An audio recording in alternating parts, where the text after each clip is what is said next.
Ay mga kamartes, for today's video nga ay magsushooting nga kami ng asawa ko. Shooting range. At first time ko nga itong gagawin. Kaya naman medyo kinakabahan nga ako.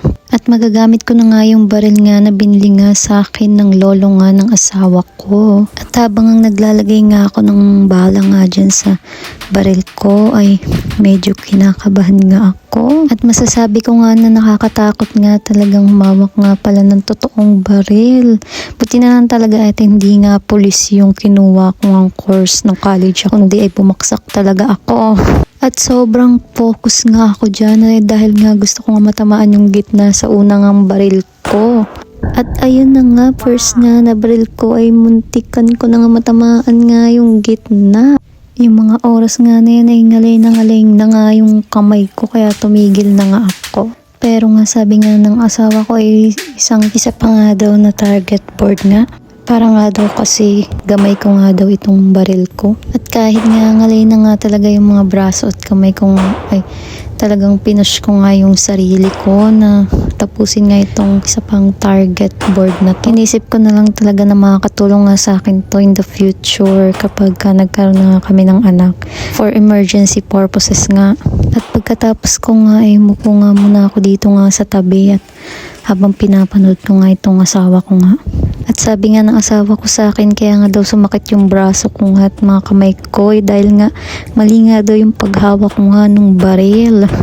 Sabi ko nga sa asawa ko na pagbalik nga namin dito ay gagahin ko na talaga si Cardo Dalisay. Para nga maging asintado na ako at matamaan ko nga yung nasa gitna ng maraming beses. At pagkatapos ko nga sabihin sa kanya yun ay tawang-tawa nga ako kasi hindi niya kilala si Cardo Dalisay.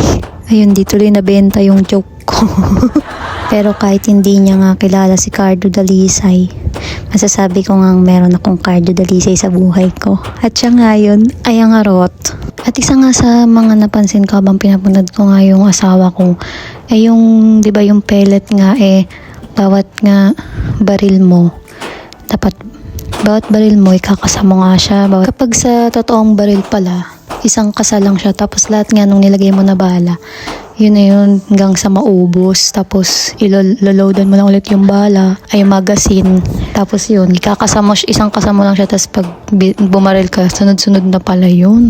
Mahilig nga ako manood ng mga action movie pero dito ko nga lang na-realize na ganun pala yun. Dati kasi nung bata alam matanda. Dati kasi mahilig din ako maglaro ng pellet gun. Tapos sa pellet gun kasi bago mo nga ibaril, kakasamo tapos bago may baril kakasamo, pag baril mo kasamo ulit bago ka makabaril ulit, ganun. Habang pinapanood ko nga siya, kala mo madali nga lang yung ginagawa niya pero mas malaki nga ng konti yung baril niya tapos ang bigat pa. At nailib nga ako kasi natamaan niya nga yung sa gitna. Tingnan mo, pinapalapit ako para pakita pa sa akin. Tuwan-tuwa nga siya ng mga time na yun. At napasabi na nga talaga ako ng sana happy yarn.